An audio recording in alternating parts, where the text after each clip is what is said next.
प्रशांत किशोर जी पिछले 3 साल से कह रहे हैं कि नीतीश कुमार जी की मानसिक शारीरिक हालत अब वो नहीं रही कि वो इस राज्य के मुख्यमंत्री बने रहे। भाजपा जिसको भी मुख्यमंत्री बनना चाहती है उस चेहरे पर चुनाव लड़ ले। जेडीयू पार्टी अभी से नहीं, जेडीयू पार्टी पिछले 2-3-4 साल से भाजपा में विलीन हो रही है। भाई एनडीए का मैनिफेस्टो खोल लीजिए, वो कह रहे हैं 1 करोड़ रोजगार देंगे, हर जिले में फैक्ट्री खुलेगी। आप बता दीजिए कि पिछले 3.5 महीने में किस जिले में फैक्ट्री खुल गई, किस जिले में एआई हब खुल गया, कौन से प्रखंड में स्कूल खुल गया, कितने को रोजगार मिल गए। और जिस 10,000 रुपया देकर उन्होंने वोट लिया, 2 लाख रुपए का लालच उन्होंने दिया, किस महिला को 2 लाख रुपए मिल गए, हम लोग को बता दीजिए, हम लोग उसका स्वागत करेंगे। नमस्कार, आप देखना शुरू कर चुके हैं पब्लिक संपर्क और मैं हूं आपके साथ चंदन प्रताप सिंह। देखिए, देश में जिस तरह से गैस की किल्लत हो गई है, लोग कतारों में नजर आ रहे हैं, लेकिन सरकार की तरफ से कोई अल्टीमेटम नहीं दिया जा रहा है। तमाम मुद्दों पर विवेक जी हमारे साथ है, जनसुराज से जुड़े हुए, इनसे ही समझेंगे कि आखिर सरकार इन सब चीजों पर दोहरी नीति क्यों अपना रही है। सर, बहुत बहुत स्वागत है आपका।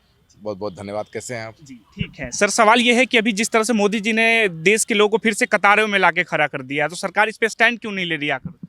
देखिए, ये जो मुद्दा है उस पर उसको ठीक करने के लिए संसद बनी हुई है।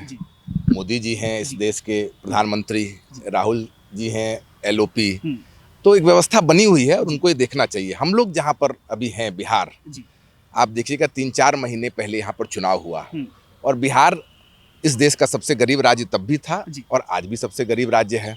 नई सरकार बनी है और पूरा बिहार 2 भागों में बट गया है। एक वो हिस्सा है बिहार का जहाँ पर नेता अपने बच्चों के लिए सिंहासन तैयार कर रहे हैं और एक बिहार का दूसरा हिस्सा है जहाँ पर रोहतास में 4 बच्चे रोहतास के सूरत में जाकर नाली साफ करते हुए, गटर साफ करते हुए, सेप्टिक टैंक साफ करते हुए अपनी जान खो दी। तो बिहार में एक तरफ वो माँ बहन है जिनके वोट से नेता राजा बन रहे हैं और नेता राजा बनने के बाद अपने बच्चों को राजा बनाने की प्रक्रिया में लग गए हैं। दूसरा बिहार वो है जहाँ की माँ और बहन अपने बच्चों के लिए बिलक रही है, रो रही है, अपने बच्चों को मजदूर बनते हुए देख रही है, हड्डी गलाते हुए देख रही है। तो मेरे ख्याल से बिहार की ये सबसे प्राथमिकता है। हम लोग बिहार में राजनीति कर रहे हैं। जहाँ तक देश की बात है उसके लिए व्यवस्था बनी हुई है और जब व्यवस्था खराब होगी तो सिलेंडर भी आपको नहीं मिलेगा, आपको शिक्षा नहीं मिल रही है तो सिलेंडर की बात कहाँ है, आपको स्वास्थ्य नहीं मिल रहा है, स्वास्थ्य की व्यवस्था नहीं है तो सिलेंडर भी नहीं मिल रहा है, लेकिन सरकार की जिम्मेदारी आपको हवा भी नहीं मिलेगी। तो सरकार की जिम्मेदारी तो होती है, तो लेकिन सरकार अगर जिम्मेदारी निभा रही होती ये दिक्कत नहीं हो रहा होता। अभी नीतीश कुमार खुद यात्रा पे निकले हुए हैं। 3 महीने पहले जिस सरकार को इतनी बड़ी बहुमत मिली, वो सरकार अपना काम काज छोड़कर कि शिक्षा को बेहतर करें। इनको बहुमत इतनी बड़ी किस बात पर मिली कि भाई आप 1 करोड़ रोजगार दिलाओगे।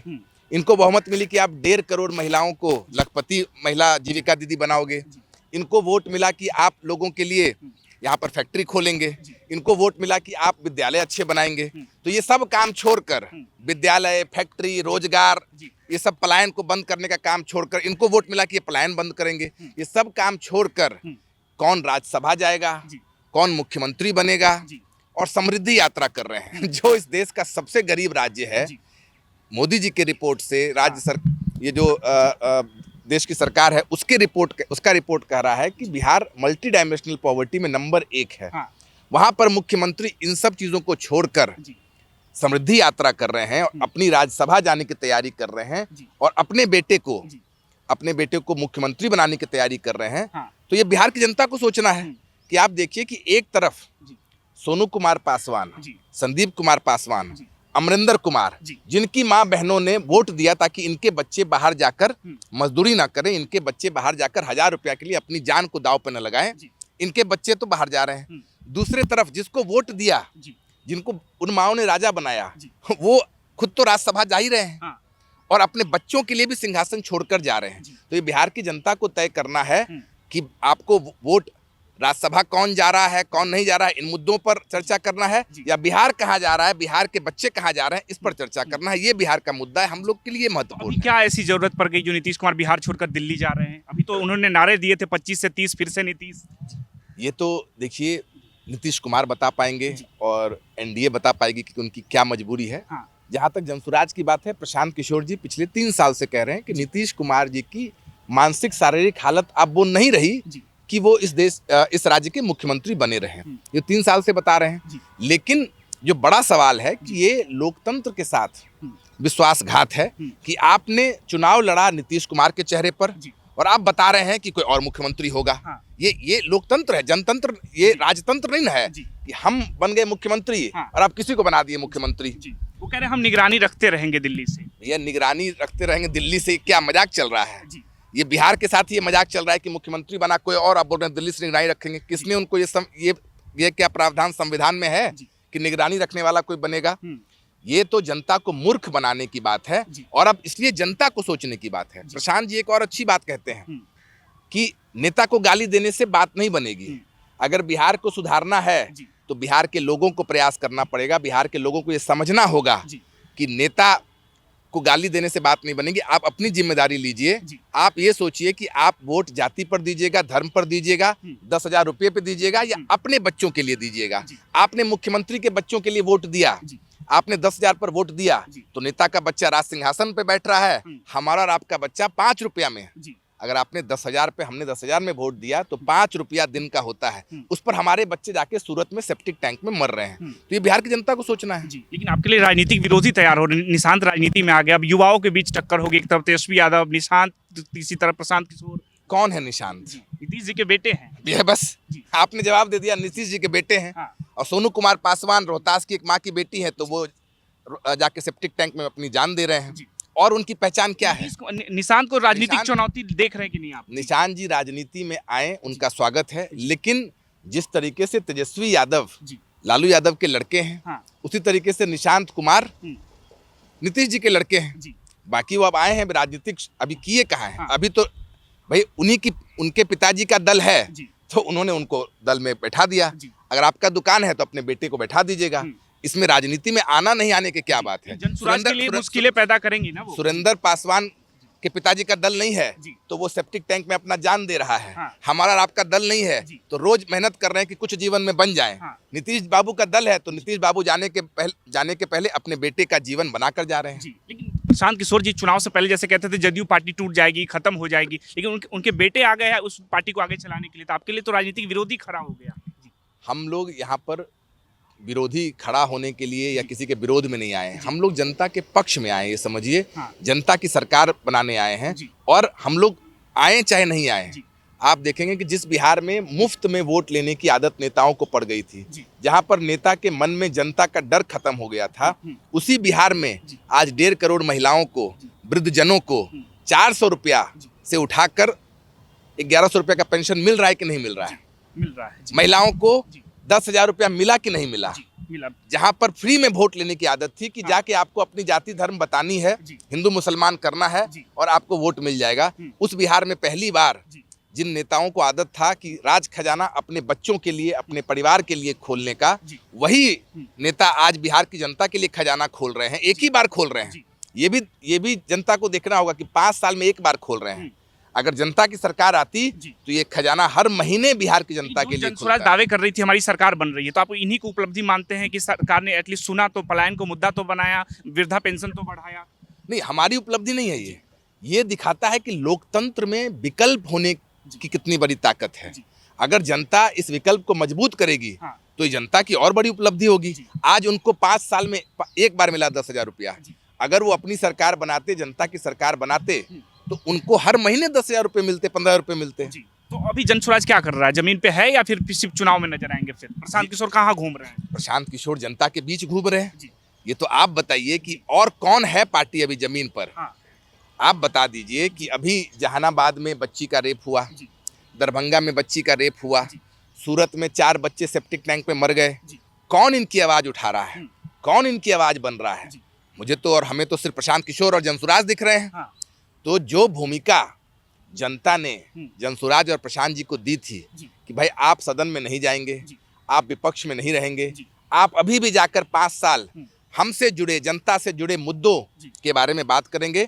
अगर जनता के साथ अत्याचार हो रहा है तो जनसुराज उनके साथ खड़ा हो। अगर सरकार अपने वादा पर नहीं खड़ा हो रही है, उन्होंने जिन वादों पर वोट लेकर सत्ता में बैठे हैं, काबिज किया है सत्ता को, उन वादों पर सवाल करना, वही काम हम लोग कर रहे हैं। मुखिया का चुनाव आ रहा है, लड़ेंगे जनसुराज पूरी दावेदारी से? जब हम लोग एक दल हैं तो मुखिया का चुनाव हो, MLC का चुनाव हो, जिला पार्षद का चुनाव हो, वार्ड सदस्य का चुनाव हो, वार्ड पंच का चुनाव, हर चुनाव लड़ेंगे। जनता कनेक्ट कर पा रही है चुनाव के बाद आपसे? क्योंकि कई लोग ये भी कह रहे थे कि चुनाव के बाद प्रशांत जी बंगाल देखने चले जाएंगे, दीदी की मदद करने चले जाएंगे। देखिए, लोग तो वही कहेंगे जो उनको सहूलियत है। चुनाव के बाद कौन यूरोप गया है, कौन देश के बाहर गया है, वो तो आप लोग बेहतर जानते हैं।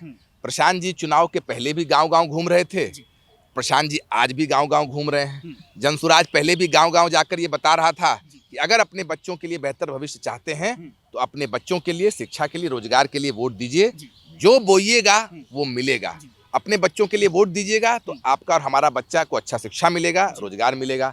नेता के बच्चों के लिए वोट दीजिएगा तो नेता के बच्चे को सिंहासन मिलेगा और हमारे और आपके बच्चे को सेप्टिक टैंक में जाकर उसको साफ करते करते वहां पर हमारी मौत हो जाएगी। कोई पूछने वाला नहीं, कोई सुध लेने वाला नहीं, लाश तक लाने के लिए कोई व्यवस्था नहीं है। तो पलायन अभी भी मुद्दा है। पलायन बिहार का मुद्दा कल भी था, आज भी है। और जब तक बिहार के जितने युवा बाहर जाकर 10,000 15,000 के लिए अपना हड्डी गला रहे हैं, उनको वापस हम लोग बिहार में नहीं ले आए, बिहार को 10 अग्रणी राज्य में लाकर खड़ा नहीं कर दें, तब तक ये प्रयास जनसुराज का चलता रहेगा। कोई दुनिया की ताकत हम लोग को इससे नहीं रोक सकती। रोजगार के लिए मोदी जी भी आते थे, बड़े बड़े वादे करते थे चुनाव के समय में, अभी कोई ना ही काम हो रहा है, धरातल पे कुछ दिख नहीं रहा।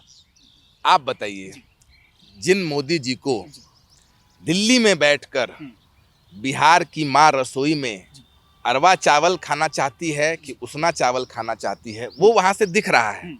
लेकिन अभी बिहार में बिहार के माँ के बच्चों को 10,000 के लिए बाहर जाना पड़ रहा है और अपने जान को जोखिम पे रखना पड़ रहा है। बच्चों की मृत्यु हो रही है, हत्या हो रही है, तो मोदी जी कहाँ हैं? भाजपा सरकार बनाने में लगी, अपनी मुख्यमंत्री कहाँ है? जो अमित शाह आकर बोल रहे थे कि पलायन को रोक देंगे, जब होली में हमारे बच्चे जहरीली गैस की टंकी में अपनी जान गंवा रहे थे, तो अमित शाह जी बाहर क्रिकेट मैच देख रहे थे। राहुल गांधी, ये सब चुनाव के समय में आते हैं। ये बिहार की जनता को समझने की बात है कि आज के डेट में राहुल गांधी, तेजस्वी यादव, मोदी जी, नीतीश जी, सम्राट चौधरी, क्या एक भी बयान आपने बिहार के माँ जो बिलक रही है, बिहार के माँ के जो बच्चे बाहर जाकर अपने जान गंवा रहे हैं 1,000 रुपया के लिए, जब हम और आप होली खेल रहे थे, वो आज क्या कोई भी बयान दे रहे हैं? क्या सरकार उनके लिए कोई भी कदम उठा रही है? अगर उठा रही है तो बताएं, हम लोग स्वागत करेंगे। आपको लगता है अगर भाजपा अपना मुख्यमंत्री बनाती है बिहार में तो जनसुराज के लिए मुश्किल पैदा हो जाएगी? जनसुराज के लिए कोई मुश्किल नहीं खड़ा होगी। भाजपा किसको मुख्यमंत्री बनाती है, हम लोग का ये कहना है कि भाजपा जिसको भी मुख्यमंत्री बनाए फिर से चुनाव करा दे। आप तो नीतीश कुमार के चेहरे पर चुनाव लड़े, भाजपा जिसको भी मुख्यमंत्री बनना चाहती है उस चेहरे पर चुनाव लड़ ले। और नीतीश जी ने 10,000 रुपया दिया था, हम लोग आज भी कह रहे हैं कि अगर वो 10,000 रुपया नहीं दिया होता या भाजपा किसी और चेहरे पर चुनाव लड़ती तो एनडीए की सरकार कभी नहीं बनती, जनता की ही सरकार बनती। और प्रशांत जी की जैसे एक भविष्यवाणी सही हुई कि नीतीश कुमार मुख्यमंत्री नहीं रहेंगे, वैसे प्रशांत जी और जनसुराज ने जो जो भविष्यवाणी चुनाव के पहले किया था कि भाई जेडीयू 25 सीट पर नहीं आएगा, वो फिर आपको सच होते हुए दिखेगा। अगर आप जो कह रहे हैं या मुख्यमंत्री जो भाजपा बना रही है, अगर वो फिर से चुनाव करा दे। कि भाजपा ने जदयू पे कब्जा कर लिया, कई लोग ये कयास लगा रहे हैं कि जिस तरह से संजय झा और ललन सिंह काम कर रहे हैं, जदयू को तोड़ने की बात हो रही है। भाई ये तो उनका आंतरिक मामला है, इससे जनसुराज को क्या मतलब है? जहाँ तक भाजपा जेडीयू को काबिज कर ली है, जेडीयू तो विलीन हो गया धीरे धीरे। जेडीयू पार्टी अभी से नहीं, जेडीयू पार्टी पिछले 2-3-4 साल से भाजपा में विलीन हो रही है। और धीरे धीरे कुछ लोग उसके भाजपा में जाएंगे, कुछ लोग जनसुराज में आएंगे, कुछ लोग राजद में जाएंगे, कुछ लोग कांग्रेस में जाएंगे, कुछ लोग माले में जाएंगे। जेडीयू धीरे धीरे विलीन हो जाएगी, जेडीयू का कोई अस्तित्व नहीं रहेगा। जब तक नीतीश जी हैं तब तक जेडीयू है, लेकिन ये उनका आंतरिक मामला है, इसमें हम लोग को कोई सेकेंड लाइन लीडरशिप नहीं लगती आपको? आप बताइए, है तो हमको तो नहीं पता है। निशांत आ रहे, कह रहे युवाओं को इकट्ठा करेंगे, पूरे बिहार के जितने युवा है सबको एक मंच पर लेकर आएंगे। फिर वही बात, लालू जी, हम लोग पहले बताते थे लालू जी एक समय गरीबों के नेता थे, फिर अति पिछड़ों के नेता हुए, फिर अब यादव और मुसलमान के नेता रह गए। तो लालू जी ने अगर तेजस्वी जी को बता दिया तो तेजस्वी जी आज राजद के नेता है। तेजस्वी जी बिहार के नेता तो नहीं है, 25 सीट पर हैं, 25 सीट पर हैं। नेता प्रतिपक्ष तो वही है अभी बिहार में। तो नीतीश जी की पार्टी है, नीतीश जी का दल है, वो जिसको उठाकर बैठा देंगे तो निशांत जी जेडीयू के नेता हो सकते हैं, लेकिन बिहार के नेता ना आज हैं और ना कल होंगे। तो 30 की तैयारी अभी से शुरू हो गई? 30 की नहीं, हम लोग तो हर चुनाव जो आ रहा है उसकी तैयारी कर रहे हैं। और जनसुराज, पहले भी प्रशांत जी ने भी कहा है, हम लोग भी कहते आए हैं कि जनसुराज का मुख्य उद्देश्य आकर चुनाव लड़ना, चुनाव लड़कर MP MLA बन जाना और उसके बाद बालू माफिया, शराब माफिया, इनसे मिलकर पैसे कमाने का नहीं है। जन स्वराज का एकमात्र उद्देश्य है कि बिहार में व्यवस्था परिवर्तन करना और व्यवस्था परिवर्तन करके अगले 10 साल में बिहार को देश के 10 अग्रणी राज्य में खड़ा करना। हम लोग इसी के बारे में सोचते हैं, इसी के बारे में दिन रात सोते हैं, जागते हैं, और हम लोग का कोई उद्देश्य नहीं है, वो आज हो कि 2 साल बाद हो कि 5 साल बाद हो। जब तक बिहार में जनता की सरकार नहीं बनेगी, हम लोग जितनी ताकत से चुनाव के पहले काम कर रहे थे, उससे दुगनी ताकत से ईमानदारी से प्रयास कर रहे हैं, और इसीलिए हम लोग जमीन पर दिख रहे हैं। कैमरे पे कह रहे हैं कि 10 सालों तक प्रशांत किशोर बिहार छोड़कर कहीं नहीं जाएंगे, बिहार उनके केंद्र में दिखेगा। अभी कहाँ है प्रशांत किशोर? अभी तो घूम रहे हैं बिहार में। बिहार में घूम रहे हैं। चुनाव के बाद प्रशांत किशोर कहाँ हैं? बिहार में लगातार दिख रहे हैं। चुनाव के बाद प्रशांत किशोर 20 से 25 जिला और अलग अलग गांव पंचायतों में गए हैं। कौन नेता गया है बता दीजिए? कौन नेता गया है बता दीजिए? घूम रहे हैं, यात्रा कर रहे हैं। किस यात्रा में घूम रहे हैं? समृद्धि यात्रा कर। जब बिहार के बच्चे भूखे मर रहे हैं, बिहार के बच्चों की शिक्षा की स्थिति नहीं है, स्वास्थ्य व्यवस्था चरमराई हुई है, बच्चे बाहर जाकर मर रहे हैं, और उसमें समृद्धि यात्रा कर रहे हैं, तो ये बिहार के जनता पर मजाक है कि क्या है? ये तो बिहार के जनता के ऊपर मजाक है। कहाँ है समृद्धि? आप बता दीजिए। समृद्धि बिहार में कहीं नहीं। अगर समृद्धि है, अगर समृद्धि बिहार में है, तो 1 करोड़ काहे रोजगार दे रहे हैं? पटना में तो पोस्टर लगे हुए कि बिहार बदल रहा है, पटना बदल रहा है। अगर समृद्धि आ ही गई है बिहार में, तो भाई NDA का मैनिफेस्टो खोल लीजिए। वो कह रहे हैं 1 करोड़ रोजगार देंगे, हर जिले में फैक्ट्री खुलेगी। तो आप बता दीजिए कि पिछले 3.5 महीने में किस जिले में फैक्ट्री खुल गई, किस जिले में AI हब खुल गया, कौन से प्रखंड में स्कूल खुल गया, कितने को रोजगार मिल गए। और जिस 10,000 रुपया देकर इन्होंने वोट लिया, 2 लाख रुपए का लालच इन्होंने दिया, किस महिला को 2 लाख रुपए मिल गए? हम लोग को बता दीजिए, हम लोग उसका स्वागत करेंगे। भाजपा वाले कह रहे हैं कि हम हाजीपुर में बड़ा सा एयरपोर्ट बनवा रहे हैं, जो बिहार का तरक्की होगा उससे, तो ये भी तो सरकार की उपलब्धि नहीं है। भाजपा को कहने दीजिए, भाजपा जो करे। भाजपा कह रही है कि हम लोग विश्व गुरु बन गए, तो आप देख ही रहे हैं कि हम लोग कौन से गुरु बने हुए हैं। भाजपा तो कहीं अपनी पार्टी की तारीफ ही करेगी। भाजपा बता रही है हम लोग विश्व गुरु बन गए, और आप ही बता रहे हैं, हम नहीं बता रहे। आप ही बता रहे हैं कि सिलेंडर की किल्लत है, हर जगह लाइनें लगी हुई है। तो कोई विश्व गुरु बन गए और सिलेंडर की किल्लत है, तो क्या बन गए हैं ये आप बता दीजिए, और जनता तय करेगी। हम लोगों की रुचि बिहार को आगे बढ़ाने में है। देश में क्या हो रहा है उसके लिए संसद बना हुआ है, उसके लिए सरकार बनी हुई है, वो लोग ध्यान देंगे। हम लोग बिहार को 10 अग्नि राज्य में लाना चाहते हैं, इसके अलावा हम लोग को और कहीं देखने की जरूरत नहीं है। जनसुराज की राजनीति को लेकर, प्रशांत किशोर की राजनीति और बिहार के परिप्रेक्ष्य में आप जो भी सोचते हैं, आप अपनी राय में जरूर बताइए। धन्यवाद।